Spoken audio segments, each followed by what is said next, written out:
nombre es Tatiana Peña Hernández y el día de hoy les voy a hablar sobre un artículo referido a la comparación de cultivos celulares. En este caso utilizaron las células HeLa y HEP2 y esto lo utilizaron para mirar sobre las perspectivas en los estudios con Chlamydia trachomatis.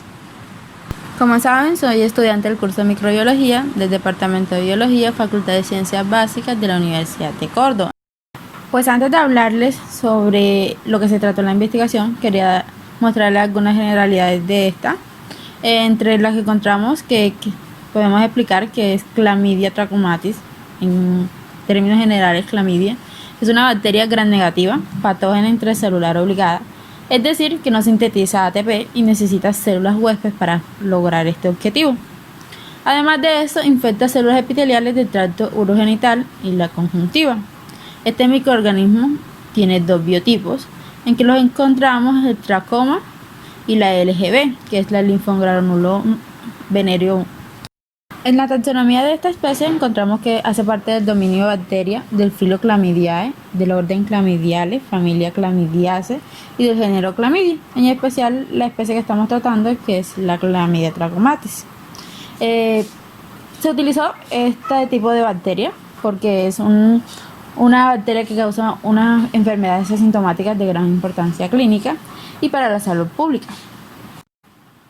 Otra cosa que me parece importante aclarar son las líneas celulares que se utilizaron para esta investigación, en las que encontramos las líneas HeLa, que son las células del adenocarcinoma cervical humano y tienen un crecimiento muy rápido. Además, poseen resistencia a la apoptosis, es decir, a la destrucción o a la muerte programada de las células. La HEP2 proviene del carcinoma epidermoide laríngeo humano. Posee una gran cantidad de mitocondrias, eso la hace una célula metabólicamente activa. Hablaré sobre la metodología de la investigación, que se basó en 4 fases principales. La primera fue la de ver la viabilidad celular por la técnica de Azul-Tripán y pues su observación. La segunda parte fue la estandarización del cultivo de células HeLa y la tercera fue la coloración a través del reactivo Giemsa, y en la cuarta parte fue como el cultivo celular pero con la línea HEP2. Ahora les hablaré sobre la metodología que se utilizó para esta investigación. Primero, antes de realizar los cultivos celulares, se determinó la viabilidad celular por la técnica de Azul-Tripán. Esta técnica consiste en determinar la viabilidad celular a través de un reactivo que es el Azul-Tripán, donde se observa las células vivas y las células muertas. El paso 1 fue la obtención del pele, que estaba criogenizado, se puede decir, y este fue resuspendido en 1 mililitro de un medio, que es el medio CFB, que es el suero fetal bovino. De esta resuspensión se tomaron 20 microlitros y se le adicionaron 20 microlitros de azul de tripán. Después de esto se mezcló bien y se montó 10 microlitros de esta solución en un retículo de la cámara de Neubauer. Ahora les hablaré sobre la metodología que se utilizó para esta investigación. Primero, antes de realizar los cultivos celulares, se determinó la viabilidad celular por la técnica de Azul-Tripán. Esta técnica consiste en determinar la viabilidad celular a través de un reactivo que es el Azul-Tripán, donde se observa las células vivas y las células muertas. El paso 1 fue la obtención del pele, que estaba criogenizado, se puede decir, y este fue resuspendido en 1 mililitro de un medio, que es el medio CFB, que es el suero fetal bovino. De esta resuspensión se tomaron 20 microlitros y se le adicionaron 20 microlitros de azul de tripán. El paso 4 fue mezclar bien y montar 10 microlitros de esta mezcla en un retículo de la cámara de Neubauer. Esta cámara es como una placa que tiene como una serie de cuadrantes. Estos cuadrantes se sirvieron para el conteo, pues para determinar el número total de las células vivas. Esta placa se montó a un microscopio óptico donde se contó el número de células muertas, que fueron las que se tiñeron, como muestra la figura 1, y las células vivas, que fueron las que no se tiñeron. El siguiente método consistió en la estandarización del cultivo de las células HeLa, que fue como que ajustar las condiciones para saber en qué condiciones crecía más esta línea celular. En el ensayo 1 se utilizó diferentes medios de cultivo. En el tubo 1 o en el cultivo 1 se utilizó DM y en DM más F12 en relación de la proporción 1:1, es decir, que tuvieran proporciones iguales, con el CFB, que es el suero fetal bovino, al 10% y un porcentaje de antibiótico. En el ensayo 2 se usó el medio DM, pero esta vez se varió las concentraciones de la L-glutamina, es decir, que primero se usó el 0,1% y después se usó el 0,5%.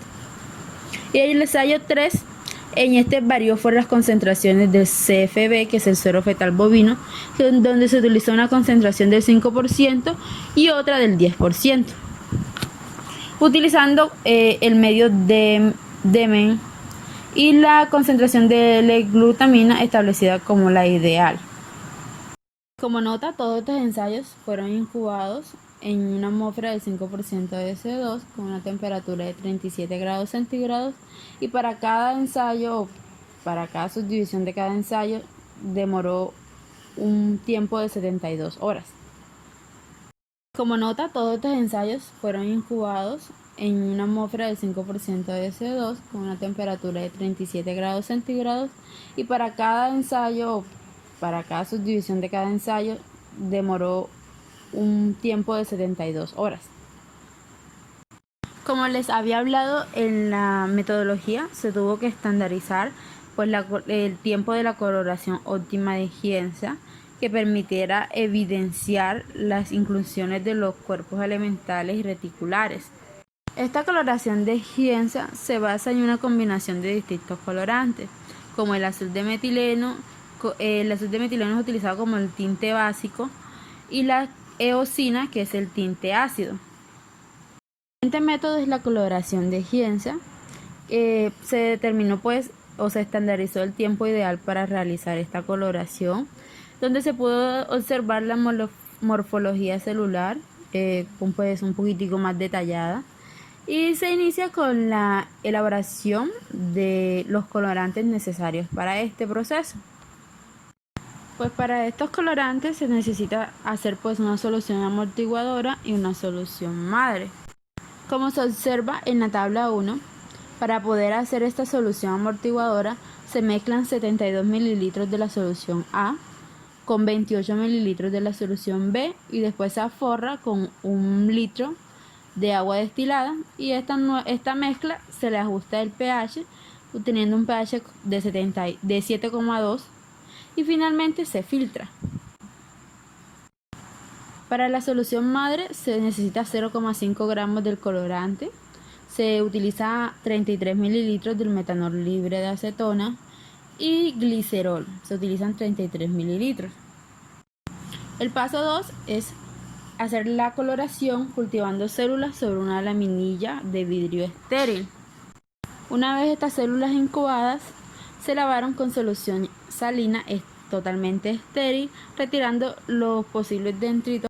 Esta laminilla se fija con metanol concentrado durante 15 minutos, y luego de esto se le agregan de 3 a 4 gotas de solución de trabajo. El paso 5 pues es colocarla en una exposición durante 2 tiempos, un tiempo de 40 minutos y otro de 60 minutos. Luego de esto se observó en un microscopio óptico en un aumento, se puede decir, de 40x y 100x. Para la línea celular HEP2 también se le determinó la viabilidad celular. En esto también se utilizó el método de exclusión por azul-tripán. Aquí podemos explicar por qué las células vivas se tiñen y las células muertas no. Las células vivas excluyen el colorante debido a que la membrana le produce como una resistencia. En cambio, las células muertas tienen una membrana un poquito más desestabilizada, que hace que el colorante ingrese, obteniendo como resultado las células teñidas. Como nota, todos los ensayos fueron realizados con crioviales que presentaron una viabilidad del 85 y el 97%. Esto lo digo para poder explicar que para realizar una investigación sobre ese cultivo o la viabilidad de esta línea celular, se dice que la viabilidad mínima de esta es del 85%. Como resultados obtenidos de la estandarización del cultivo de las células HeLa, se determinó el crecimiento de esta línea celular medida o comparándola teniendo en cuenta la confluencia obtenida desde las 24 a las 72 horas después de haber iniciado el procedimiento. Se dice que en el medio de el cultivo a las 72 horas logró un crecimiento óptimo y constante, obteniendo una confluencia promedio del 95%. En cambio, el D más F12 y los otros componentes tuvo un crecimiento constante a las 24 y 48 horas, pero mucho más lento que el procedimiento anterior. Se puede decir que el crecimiento aumentado logró tener una confluencia promedio del 88%.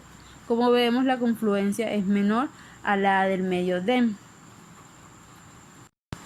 En esta gráfica de barras logramos observar que el medio DEM aporta mejores condiciones para alcanzar la confluencia necesaria durante los 3 días a los cuales fueron sometidos este cultivo.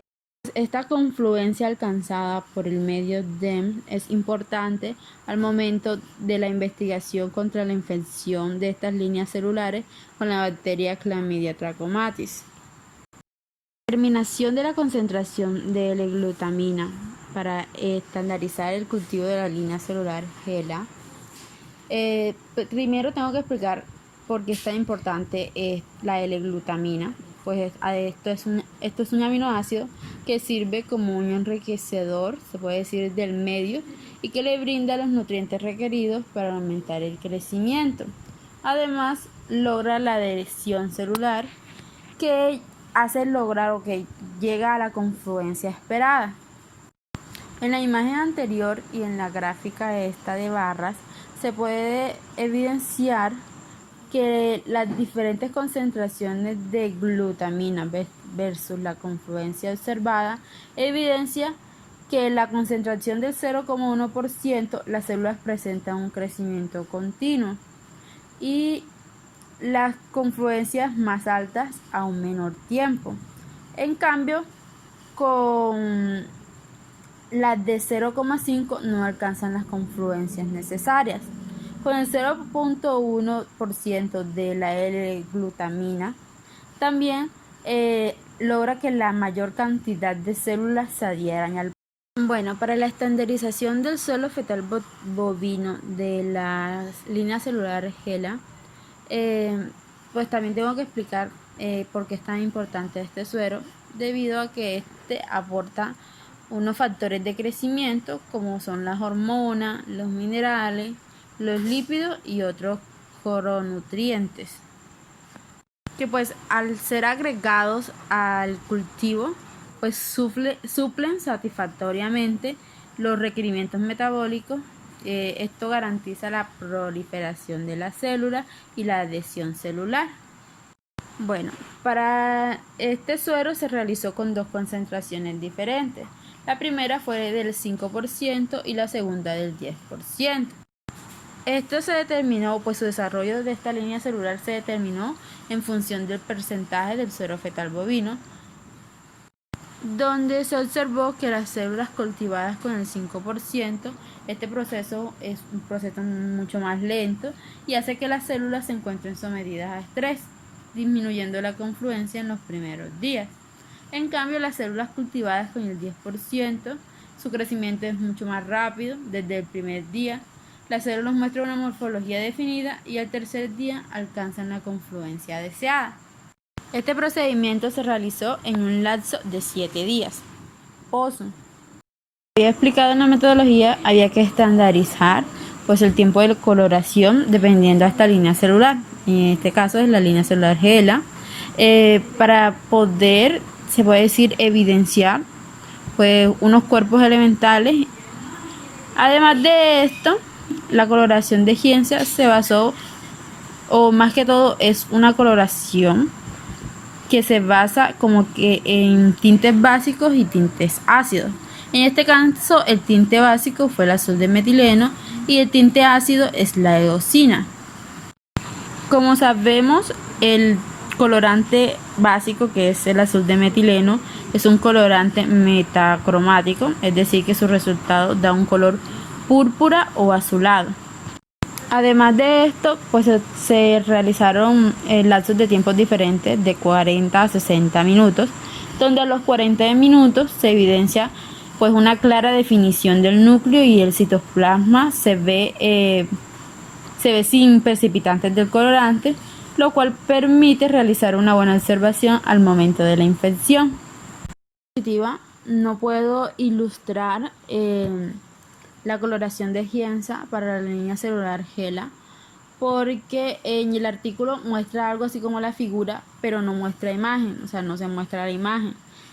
Pero podemos decir, según lo que leí, que la coloración de Giemsa arrojó los mismos resultados para ambas líneas celulares, es decir, que a los 40 minutos es donde se evidencia la clara definición del núcleo y del citoplasma. Para esto traje como la comparación de estas dos líneas celulares, dependiendo varios factores como la confluencia, el tiempo, las concentraciones de L-glutamina, los dendritos, el CFB, que es el suero fetal bovino, los antibióticos, la confluencia inicial y los medios, además de los costos. En este cuadro podemos observar que la confluencia de la línea celular HeLa es de un 90 al 97%, mayor a la de la célula HEP2, que es del 85 al 90%. El tiempo en que estas dos líneas celulares es el mismo, se da su confluencia en un lapso de 1 a 3 días.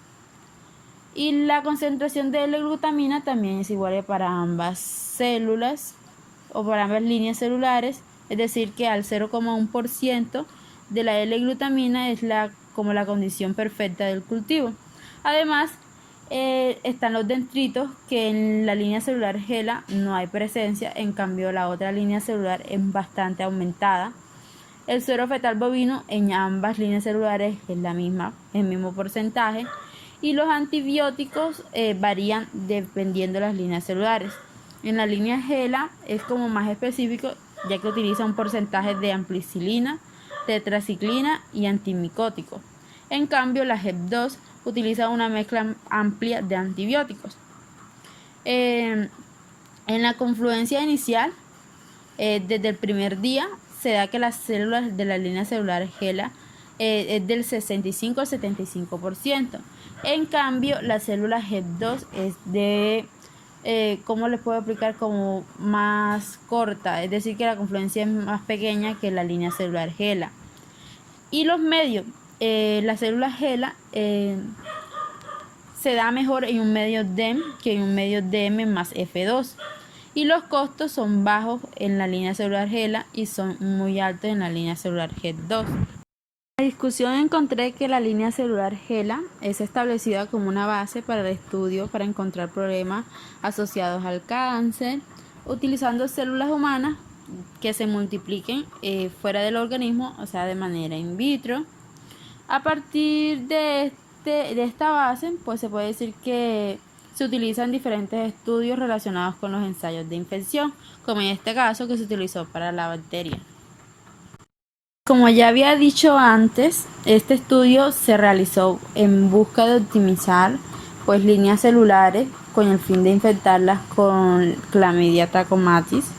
Pero este protocolo o esta estandarización ya se había realizado por el señor Stoker en 1958, que fue el primer artículo que busqué, pero encontré esta actualización del 2015. Este señor realizó este experimento en el Departamento de Patología de la Universidad de Cambridge, donde se usaron células HeLa como un modelo para determinar el proceso de infección contra el herpes. Stoker mostró o explicó en su investigación que la propagación viral de las células ya estaban infectadas a partir de las 12 horas y por eso en este estudio se recomendó infectar las células HeLa al llegar a una confluencia deseada del 85 al 95%, la cual se alcanzó en la investigación a las 72 horas, como el señor Stoker había recomendado. La línea celular HEP2 fue establecida un año después del descubrimiento de las líneas celulares HeLa. Desde ahí se empezaron a realizar diversos estudios para variar las condiciones de los medios y establecer una forma adecuada para el crecimiento de esta línea celular. El señor Juntinico en el 2015 mostró, se puede decir así, que usando una combinación del medio de cultivo DEN F12 para mantener las células vivas de la gen 2 era el mejor medio para ellas. El señor Pajaniraje también aportó que para mantener el medio DEN suplementado tenía que ser con el 10% del suero fetal bovino y a una temperatura de 37 grados centígrados en una incubadora humidificada en una atmósfera de 5% de CO2 y 95% de aire. Pues quería también mostrarles cómo Colombia también utiliza estas líneas celulares para las investigaciones. Encontré pues en la discusión que el señor Arévalo utilizó este protocolo en el 2011 para estudiar una relación que tenían los péptidos sintéticos con unas proteínas que estas se encontraban como asociadas a la invasión de los esporocitos. Y esto lo utilizó con las líneas celulares ya mencionadas, que son la HeLa y la HEP2. Otro estudio también en Colombia se realizó también con el protocolo de Junico, que fue la de la concentración de DEMF2 para una línea celular, donde también vieron la reacción de la infección de estas células con la bacteria que estamos tratando, que es Chlamydia trachomatis, y que para esto fue necesario, como ya les dije, cultivarlas en este medio. En este estudio también se vio que la comparación de las características de crecimiento entre estas líneas celulares logró tener un mejor crecimiento en la línea celular HeLa. Estos datos parecidos al estudio que ya he comentado. También se observó que la confluencia necesaria se da en un rango de tiempo. O sea, la línea celular HeLa tiene un rango de confluencia menor que HEP2 y que tiene menores exigencias con respecto al medio y la concentración de L-glutamina. En esta diapositiva encontrarán la bibliografía que utilicé para mi artículo, en donde se puede observar que el artículo es del 2015, fue el más actualizado que puedo encontrar. También les dejo el link del documento por si alguien quiere observar o quiere leer el artículo completo. Esto es todo por ahora, espero que puedan entenderme. Si necesitan que les explique algún detallito sobre mi artículo, estoy disponible 100%.